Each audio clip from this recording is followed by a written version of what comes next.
Ay, isang magandang umaga po. Ano nga pong pangalan natin? Rene Boy Rene Boy Corpin. Corpin. Isa po siya sa ating pong kasali ng ating pong RSBSA. Isa po sa magtatanim po ng mais. Ito po ngayon ay makikita ninyo ang kanyang maisan at inyo pong makikita. Ito po ang hitsura niya. Isa po sa ating pong napupuna sa ating pong pagmamaisan ay ito po, ano po?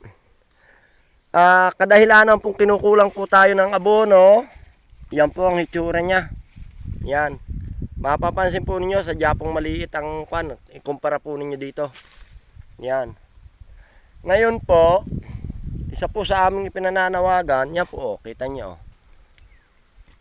Ikumpara po natin doon sa dalawahan, Yan, makikita nyo, malaki naman po ang pagkakaiba. Sa awa ng Diyos ay binigay po ninyong pantanim kay Kuya Rene Boy Corpin.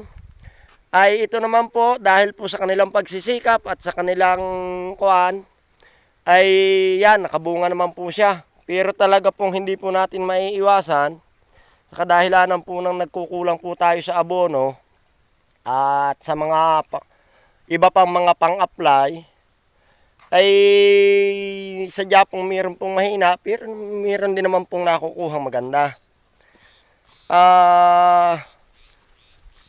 Ito po ang isa sa amin pong pinananawagan at isa pong dahilan kung bakit po nagkakaganto ang aming maisan. Kasi sa kadahilanan pong ito po ay hindi po namin mabungkal ng husay ang lupa.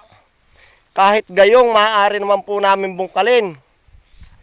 Kung kami po ay may karampatan at kasapatang kakayanan na mabungkal ang aming lupa, titiyakin ko po sa ating pong gobyerno at sa ating pong mga nanunungkulan na ito po ay higit po namin mapapagyaman ang maisang ito at mapapaganda po namin ang ani.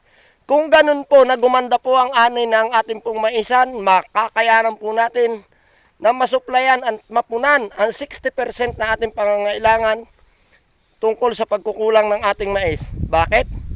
Kung gaganda po ang ani, titiyakin ko po, dadami po ang magtatanim. Titiyakin ko po rin sila ay pagdating ng panahon, may kakayanan po silang gumanda ang buhay.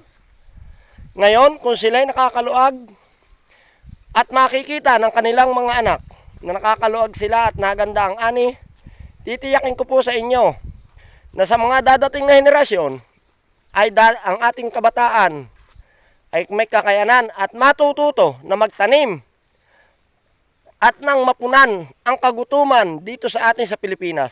Ngayon, sa inyo pong suporta, umaasa ang ating kabataan at ating gobyerno para maiwasan ang kagutuman at paghihirap ng ating gobyerno. Yun lamang po at maraming salamat. Ito po si Kuya Rene Corpin na nagpapasalamat sa inyong pagtulong at sa ating pong mga sponsor tulad po ni Ma'am Soila, ni Ma'am Benny Bagon at ng ating pong mga direktor. Yan lamang po at maraming salamat sa inyong lahat.